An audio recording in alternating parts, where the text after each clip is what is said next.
Good morning बच्चों। आज हम कक्षा 12 जीव विज्ञान के चैप्टर रुधिर परिसंचरण तंत्र में रुधिर वर्ग नामक टॉपिक का अध्ययन करेंगे। बच्चों, हम सभी को जो रुधिर है देखने में एक जैसा लगता है क्योंकि उसका रंग लाल होता है, लेकिन उसके बावजूद भी बच्चों उसमें काफ़ी सारी विभिन्नताएं होती है। उसका कारण होता है उसमें पाए जाने वाले भिन्न भिन्न प्रकार के एंटीजन। बच्चों, एक वैज्ञानिक थे कार्ल लेन स्टीनर।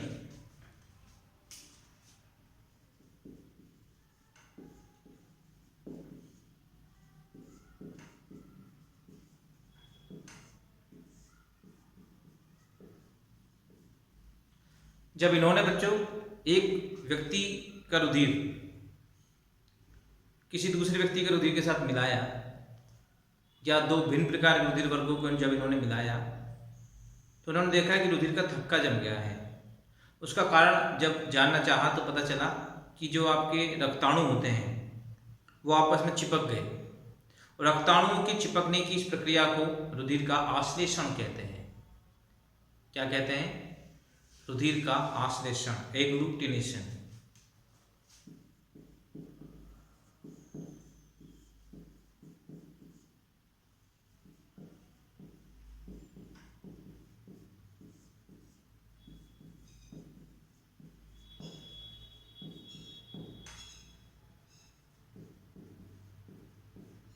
और कार्ल लेन स्टीनर ने हमें ये जानकारी दी। इसके लिए 1930 में इन्हें नोबेल पुरस्कार से भी सम्मानित किया गया।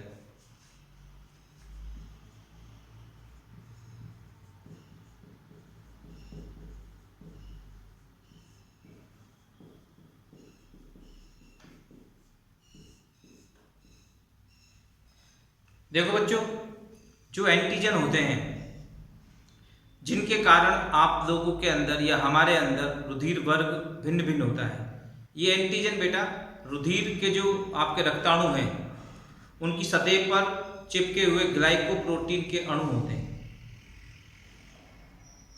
जो रुधिर प्लाज्मा में प्रतिरक्षी यानी एंटीबॉडी या एग्लूटिनिन के निर्माण को प्रेरित करते हैं। अर्थात हम कहें कि एंटीजन ग्लाइकोप्रोटीन के अणु हैं।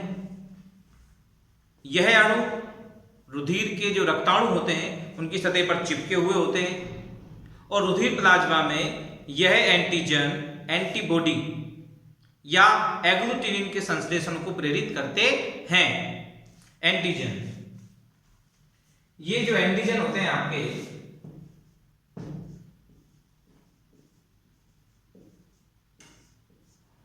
ये रक्ताणुओं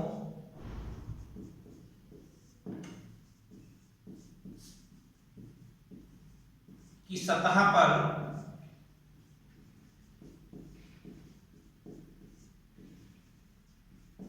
चिपके हुए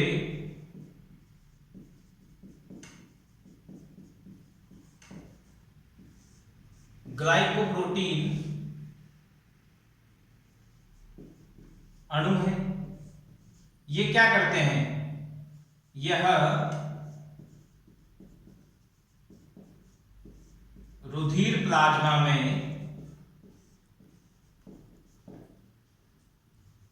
एंटीबॉडी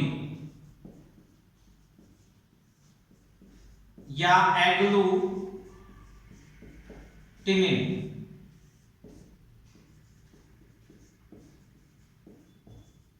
के संश्लेषण को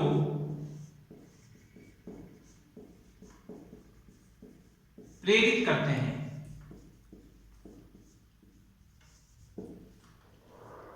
तो देखिए बेटा, जो एंटीजन आपके हैं, आपके रुधिर में भिन्न भिन्न प्रकार के एंटीजन पाए जाते हैं, और इन एंटीजनों की उपस्थिति के आधार पर आपके जो रुधिर वर्ग को दो तंत्रों में डिवाइड किया गया है। दो प्रकार के आपके तंत्र है, एक तो एबीओ तंत्र है और एक आरएच तंत्र है। एबीओ तंत्र में हम बात करें तो आपका जो रुधिर वर्ग है वो 4 प्रकारों में डिवाइड किया गया है, यानी 4 प्रकार के रुधिर वर्ग आपके अंदर पाए जाते हैं। आपके अंदर 2 एंटीजन हैं, इसमें एंटीजन ए और एंटीजन बी, और इनकी उपस्थिति के आधार पर आपके 4 प्रकार के रुधिर वर्ग हैं। ये रुधिर वर्ग जैसे जिसके अंदर एंटीजन ए पाया जाता है तो उसमें हो गया रुधिर वर्ग ए, जिनके अंदर एंटीजन बी पाया जाता है तो रुधिर वर्ग हो गया बी, जिनके अंदर दोनों पाए जाते हैं तो रुधिर वर्ग हो गया ए बी, और जिनके अंदर दोनों नहीं पाए जाते हैं शून्य या ओ रुधिर वर्ग उसका होता है। रुधिर वर्ग ओ जो है वो सार्वत्रिक रुधिर वर्ग है, यानी वह सभी को रुधिर दे सकता है क्योंकि उसके अंदर एंटीजन नहीं होते हैं। रुधिर वर्ग ए बी है, ये सर्वग्राही रुधिर वर्ग है, यानी ये सभी से रुधिर दे सकता है क्योंकि इसके अंदर दोनों प्रकार के एंटीजन तो है परंतु एंटीबॉडी नहीं है। आरएच कारक की हम बात करें, आरएच एंटीजन की हम बात करें तो कॉर्डलैंड स्टीनर और बीनर नामक वैज्ञानिक ने मक्का का रीसस नामक बंदर, रीसस यहां उसकी प्रजाति है और वहीं से वर्ड दिया गया है आरएच, और ये आरएच प्रतिजन जिनके अंदर पाया जाता है उसको बोला गया है आरएच धनात्मक रुधिर समूह, और जिनके अंदर नहीं पाया जाता है वो आरएच ऋणात्मक। भारत में 93% लोगों के अंदर आरएच कारक पाए जाते हैं, 7% लोग ऐसे हैं जो आरएच ऋणात्मक है, आरएच नेगेटिव है। ए बी ओ तंत्र के आधार पर एंटीजन ए और बी की उपस्थिति के आधार पर जो आपके 4 रुधिर वर्ग थे उनमें से रुधिर वर्ग ओ भारत में सर्वाधिक पाया जाता है 34.5%, और रुधिर वर्ग बी भी 34.5%, रुधिर वर्ग ए 23.5% और रुधिर वर्ग ए बी सबसे कम 7.5%। देखिए आरएच एंटीजन जिनके अंदर पाए जाते हैं वो हो गए आरएच पॉजिटिव। भारत के अंदर 93% लोग आरएच पॉजिटिव हैं, और जिनके अंदर आरएच कारक नहीं पाए जाते हैं वो हो गए आरएच नेगेटिव। भारत में 7% लोग ऐसे हैं जो आरएच नेगेटिव हैं। एंटीजन ए और बी के आधार पर जो आपके रुधिर वर्ग थे 4 प्रकार के, उनमें आपका ब्लड ग्रुप यानी रुधिर वर्ग B for blood, G for group, O जिसे सर्वदाता हम कहते हैं, ये सर्वाधिक है 34.5%, और साथ साथ ही ब्लड ग्रुप बी ये भी 34.5% बेटा है। उसके बाद ब्लड ग्रुप